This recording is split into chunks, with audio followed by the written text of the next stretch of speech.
Mastitis is the most important problem on dairy farms. It's a worldwide issue, absolutely. Are probably the single biggest direct cost to farmers on farm. In US studies, it's estimated it costs the US dairy industry about $2 billion a year. In Turkey, economic loss due to the mastitis 300 million Turkish lira. It is very important. Direct costs, of course, if you have to treat the cow because she's sick and you have to discard milk. Indirect costs, loss of production. She produces less milk and with the same cost as a healthy cow. Farmers look at mastitis for the cost of the drug because they like to tell the vet he costs too much for the drugs. We have a higher risk to make any mistake and send antibiotic to our bull tank. If you have problems with clinical mastitis, that's very obvious for the farmer. But sometimes they don't know even how much it is. For subclinical mastitis, in case there is only an elevated somatic cell count, they do not have symptoms, they do not see symptoms, and that you have small milk production losses for a couple of months, even years in some cases. Mastitis is definitely the most costly disease for cattle breeders or cattle or milk producers all over the world. It's really a big scenario about the milk control. And cost is one of the things that we need to fix to understand better the milk quality and also the income for the farmer. I don't feel that you can control mastitis using only one strategy. So if we're talking about environmental pathogens like E. coli, Klebsiella, Enterococci, some of the environmental streptococci, then we need to focus on where the cows live. If we're talking about contagious pathogens where primary transmission occurs during the milking process, then we need to focus on our milking system. So there's things we can do to decrease the environmental challenge, to decrease the challenge from other infected cows.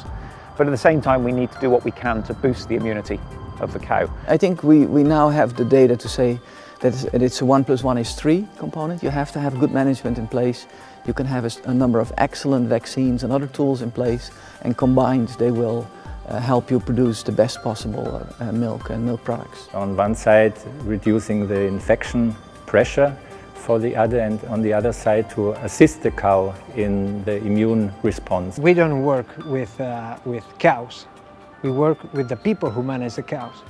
So we have to be able to transmit them that we have to work on prevention. Our first goal is to keep healthy our healthy cows.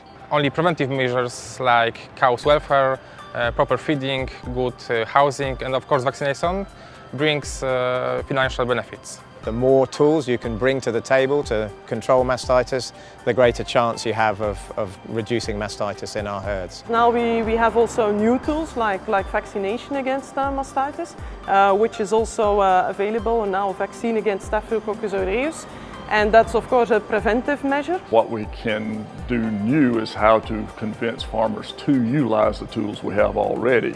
In the last 5-10 years, we've been much more focusing on the on-farm diagnostic. We think that the communication has to be solid. It has to be focused on the data from the farm. If you do all those things correctly, milk quality will be much better. I think the emphasis for long-term success in any mastitis control program has to be to reduce the rate of new infection. Vaccination is not an alternative, it's a complement of all our milk quality programs. With the vaccine, you have the capacity to work on the cow. Vaccination, I think, is one management strategy that you can use associated with other preventive measures. All preventive things will cost money at first, but will bring better results at least. The cost to the dairy farmer for environmental mastitis caused by the gram-negative pathogens is primary clinical disease. And that vaccine has been successful because on most farms it does cause a significant reduction in clinical disease, which therefore saves the farmer money from the fact that they don't have to treat as many cows with severe clinical mastitis. Mastitis vaccination has a very important role in most farm practices. In the United States right now, it's somewhere between 60 and 70% of farmers are using vaccines. Staph aureus is a contagious pathogen that usually spreads from cow to cow during milking, and so the ultimate vaccine for Staph aureus would be one that completely prevents infection, because then we eliminate the reservoir for infection. Most vaccines will actually hopefully prevent an infection. Unfortunately, the mammary gland is a very difficult area to protect immunologically with a vaccine.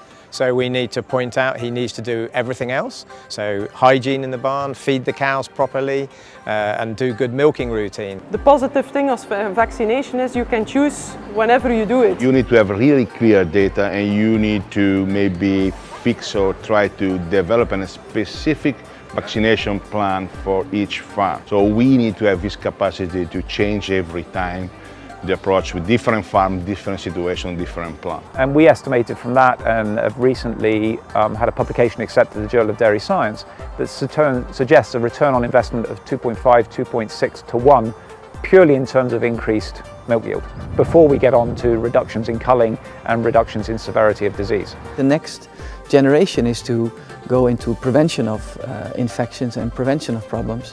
And now we have a very nice array of vaccines to help out with that. So they're a very good tool in the toolkit to resolve and maintain very high quality of products.